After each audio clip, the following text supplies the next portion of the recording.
Anxiety arrives quietly, like a shadow that doesn't ask permission, and modern life gives it endless places to hide in your schedule, in your notifications, in the expectations you keep trying to outrun.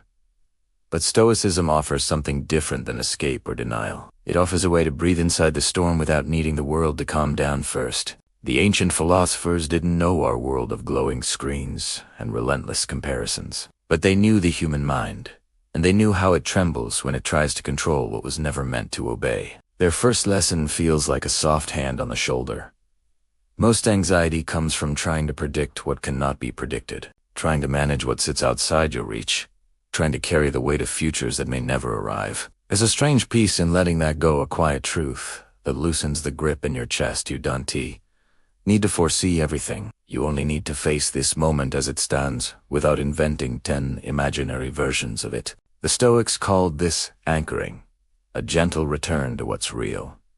Your breath, your intention, your choices, the tiny piece of the universe that has always belonged to you. When you remember that, the world doesn't shrink, but your panic does. Anxiety thrives in the places where your mind wanders, without you replaying what you said, rehearsing what might go wrong, running fast but never arriving. And the Stoics teach you to interrupt that spiral not with force but with clarity. A simple question becomes a small lantern in the dark.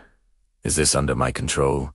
If the answer is no, release it. If the answer is yes, take one small action, not to conquer the future, but to steady the present. It's surprising how much relief lives inside something so simple, how much of your suffering came from arguing with reality rather than meeting it. You begin to see that anxiety grows loud when your inner life grows quiet, when you forget to return to yourself, when every worry becomes a prophecy instead of a passing cloud. Another practice sits at the heart of Stoic peace, a practice many mistake for coldness, but is actually warmth in its purest form. The discipline of perspective. They remind you that every thought feels absolute when you're inside it, but almost nothing is as permanent or catastrophic as it first appears. You learn to pause before reacting, to breathe before assuming, to consider that your fear is not a messenger of truth, but a plea for grounding. There's something soothing in that pause, a moment where the mind shifts from chaos to clarity, where the story you're telling yourself loosens enough for you to write a truer one. The pause is not avoidance, it's protection. It keeps you from handing your power to every passing emotion. The Stoics also whispered a truth that modern life tries hard to drown out. You are not failing just because you feel overwhelmed. To feel deeply is not a flaw. To struggle is not a sign that you're broken. Even the wisest among them wrestled with fear and uncertainty. Their greatness was not a lack of emotion, but the practice of returning to center again and again. That return is the quiet victory. That return is the real discipline. And maybe that is the part that frees you the most, knowing that peace is not a personality trait or a miracle moment. It's a repeated act of remembering who you are beneath the noise. When anxiety rises, the Stoics encourage you to sit with yourself the way you would sit with a friend, without judgment, without rushing, simply acknowledging the feeling without letting it decide your fate. You start to breathe slower. You start to think clearer.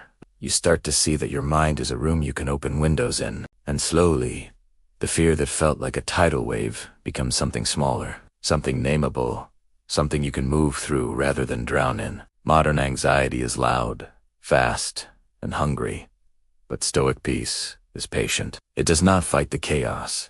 It refuses to become it. It teaches you that you may not control the world, but you can cultivate a mind that remains spacious even when life tightens around you. And each time you practice these quiet disciplines, presence, perspective, the pause, the returned, you create a small clearing inside yourself where fear can pass without taking root. In a life filled with uncertainty, the most powerful thing you can do is choose the steadiness within your reach. Not perfection, not fearlessness, just steadiness, just a breath returned.